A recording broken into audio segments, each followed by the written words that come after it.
resources. You've been putting a lot of work into it. Yeah, look, it's a really important part of our business growth agenda. So one of the 6 streams is the natural resource sector. No surprises to the farming sector as to why, because it's such a huge part of New Zealand's prosperity. And this is all about achieving the 2 things we all want, which is improving productivity, getting continued growth out of our primary sectors to grow jobs in regional New Zealand in particular, while at the same time improving the environmental outcomes. My strong view is, having seen enough of the science around this thing, is that this is one area where if we're smart and we work together, we can have our cake and eat it too. And that's what this natural resources chapter of the BGA is all about.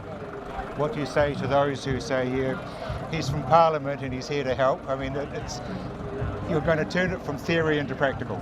Well, look, I mean, the proof of the pudding's in the eating always, and there's a healthy cynicism around politicians, and it's fair enough. 7 years ago I wasn't one, and I had the same healthy cynicism, so no problems there.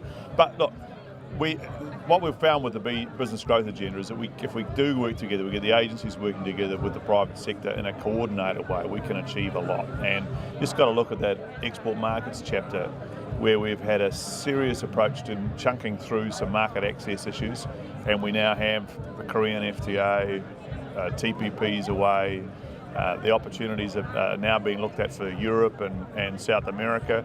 There's a lot happening in that space. Natural resources, we've had a lot happening as well. We've got the irrigation funds, we've got progress in pest control and biosecurity.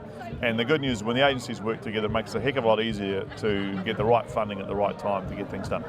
So really, we can start celebrating because we are on the way, Steve. Well, we're on the way. I wouldn't say celebrate necessarily, but my view is the great news out of all of this is that the technology is either now there or almost there to not only improve environmental outcomes from land and water use, but also things such as pest control, which is a big cost for a whole lot of people in both the farming sector and, say, conservation sector. Again, partnerships, we can do a lot more to eradicate pests in this country.